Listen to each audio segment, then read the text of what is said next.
In this video clip, we're going to be taking a look at how to create a Brian Setzer style tone for the Stray Cats song Rock This Town. To start off with, I'm going to start with my amp modeling. I'm going to select the Tweed B-Man Normal. For a microphone, I'm going to change this out to the 57 on axis. For the cabinet model, I'm going to switch this out to the 212 silver bell. And we could just take a quick listen and hear how that's sounding so far.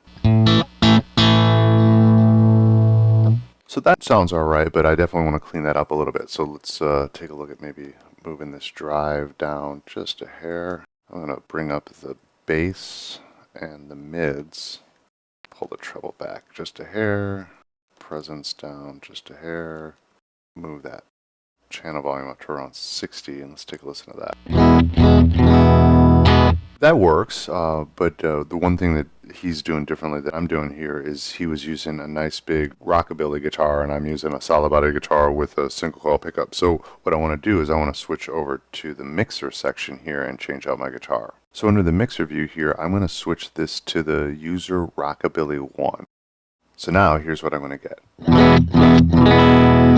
So now let's go over to effects and we'll take a look at what we can add there.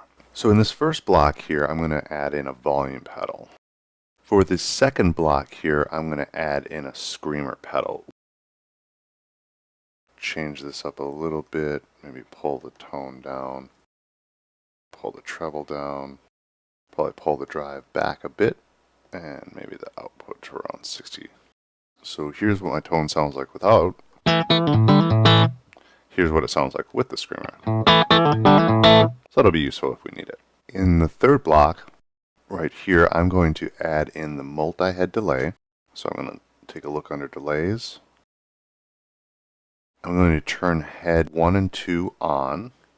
Over here, I'm just going to have head 4 on. And for the time, let's try 130 milliseconds. And then for the feedback, I'm just going to put that all the way down there. And for the mix, I'm going to bring that up to around 60%. So let's take a listen to what it sounds like without the delay on. And here's with the delay. And that's that kind of essential rockabilly slapback that you're going to be noticing on a lot of the Brian Setzer style guitar parts. Taking a look at this next effects block here, I'm going to throw in Opto Trem.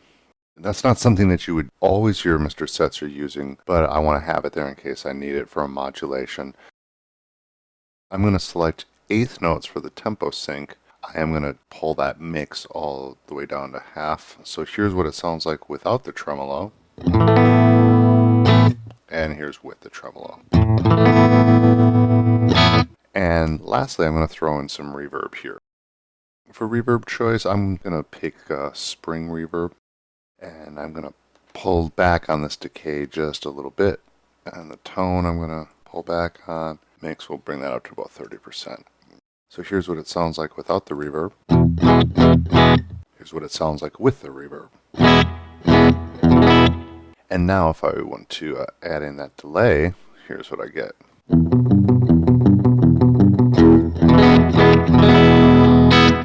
Take a look at controllers and see what we're going to assign over there. So to start with, I don't need the Tweed B-Man to be assigned to a foot switch because I'm going to leave my amp modeling on all the time. But I am going to assign my volume pedal. And I'm going to assign that to expression switch, but I am going to put it on expression pedal 1. The screamer I'm going to assign to FS1. Multi-head delay I'm going to assign to FS3. Opto Trem is assigned to FS2. And the spring reverb is assigned to FS4. So taking a look at the screen right now, you're going to see the direct link where you can download this template for all your Brian Setzer style sounds. Thanks for watching. We'll see you soon.